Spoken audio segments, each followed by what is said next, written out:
ঢাকার সাভারের বেদেপল্লীর ৯ সাপুড়ে ৫ বছর আগেও একদিন সাপের খেলা না দেখালে তাদের পরিবারের সদস্যদের অনাহারে অর্ধাহারে থাকতে হতো। সেই সাপুড়েদের প্রত্যেকেই এখন কয়েক কোটি টাকার মালিক। আলাদিনের চেরাগের মতো তাদের হাতে রয়েছে মাদকের চেরাগ। মাদক বিক্রি করেই অল্প সময়ে গড়েছেন সম্পদের পাহাড়। সাভার, ধামরাই ও সিলেটে মূল্যবান জমি, একাধিক বাড়ি, ফ্ল্যাট ও গোডাউন রয়েছে তাদের। যুগান্তরের অনুসন্ধানে বেরিয়ে এসেছে এসব তথ্য। স্থানীয়রা জানান, বেদেপল্লীর রুস্তম, আরিফ, ফরিদা, রাশেদ, শাকিল, বুলবুল, সেলিম, লস্কর ও আফসারের সংসার চলত সাপের খেলা দেখিয়ে। প্রতিদিন সকালে সাপের বাক্স নিয়ে বের হতেন। দিন শেষে যা জুটত তা দিয়ে কোনো রকমে খেয়ে না খেয়ে দিন কাটাতেন। কিন্তু হঠাৎ কয়েক বছরের ব্যবধানে তারা প্রত্যেকেই অঢেল সম্পদের মালিক বনে যান। অথচ তাদের দৃশ্যমান কোনো ব্যবসা বাণিজ্য নেই। মাদক বিক্রি করেই তারা এত সম্পদ গড়েছেন। নাম প্রকাশ না করার শর্তে একজন জনপ্রতিনিধি যুগান্তরকে বলেন, পরিবারের দুঃখ দূর করতে তারা মাদক বিক্রির পথ বেছে নেয়। প্রথমে অল্প মাদক নিয়ে কারবার শুরু করে। ব্যবসা ব্যাপক লাভজনক হওয়ায় তারা আস্তে আস্তে ব্যবসার পরিধি বাড়াতে থাকে। এক পর্যায়ে তারা অন্য বেদেদের নিয়ে দল বেঁধে দেশের সীমান্তবর্তী এলাকা থেকে ইয়াবা,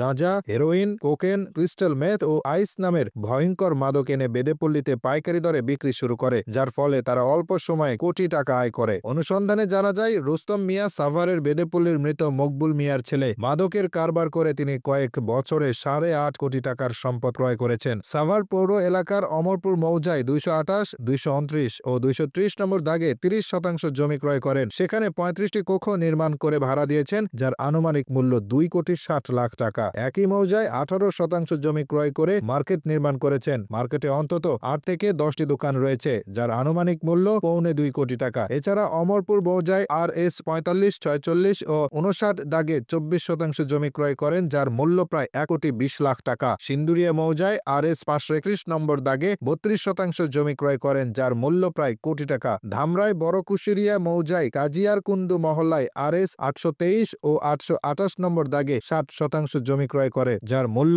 1,80,00,000 টাকা। বেদেপল্লীর ফৈজুদ্দিনের মেয়ে ফরিদা, তিনি ক্রয় করেছেন প্রায় 10 কোটি টাকার সম্পদ। কাঞ্চনপুর মৌজায় আয়াত আলী মিস্ত্রির বাড়ির পাশে RS 5, 6 ও 7 নম্বর দাগে জমি ক্রয় করেন 80%, যার মূল্য প্রায় 6 কোটি টাকা। কাঞ্চনপুর ও খঞ্জন কাঠি মৌজায় RS 15 ও 16 নম্বর দাগে 14% জমি ক্রয় করেন, যার মূল্য 1,40,00,000 টাকা। বক্তারপুর কোটবাড়ি মৌজায় এমারত সাহেবের বাড়ির পাশে 26% জমি কিনে একটি বাড়ি নির্মাণ করেন তিনি। একই এলাকার মৃত সাজিদ আলীর ছেলে বরজু মিয়া ও তার ভাই লস্কর মাতব্বর মাদক ব্যবসা করে কাঞ্চনপুর মৌজায় RS 98, 123, 124, 177 ও 178 নম্বর দাগে 11টি স্থানে 122% জমি কিনেছেন। এসব জায়গায় তারা 16টি বাড়ি নির্মাণ করেছেন। অভিযোগের বিষয়ে জানতে চাইলে মাদকের ডিলার লস্কর মাতব্বর, শাকিল ও বুলবুল একই রকম তথ্য দিয়ে যুগান্তরকে বলেন, আমরা দেশের প্রত্যন্ত অঞ্চলে সাপের খেলা দেখিয়ে জীবনযাপন করি। আমাদের বিরুদ্ধে যে মাদক কারবারের অভিযোগ এসেছে তা আদৌ সত্য নয়। তবে বেদে সম্প্রদায়ের কিছু লোক মাদক ব্যবসার সঙ্গে জড়িত। সম্পদের বিষয়ে জানতে চাইলে তারা বলেন, এসব সম্পদ আমাদের নয়, এগুলো পরিবারের সদস্যদের নামে রয়েছে। এদিকে লস্কর মাতব্বর, শাকিল ও বুলবুলের সঙ্গে কথা বলার খবর পেয়ে অভিযুক্ত অন্যরা তাদের মোবাইল ফোন বন্ধ করে দিয়েছেন, ফলে তাদের বক্তব্য নেওয়া সম্ভব হয়নি। জানতে চাইলে ঢাকা জেলা পুলিশ সুপার আহমদ মহিদ যুগান্তরকে বলেন, কিছুদিন আগেও আমরা বেদে সম্প্রদায়ের কয়েকজন লোকে মাদক সহ গ্রেফতার করেছি। সাভারের বেদেপল্লী মাদক মুক্ত করতে পুলিশ নিরলসভাবে কাজ করে যাচ্ছে।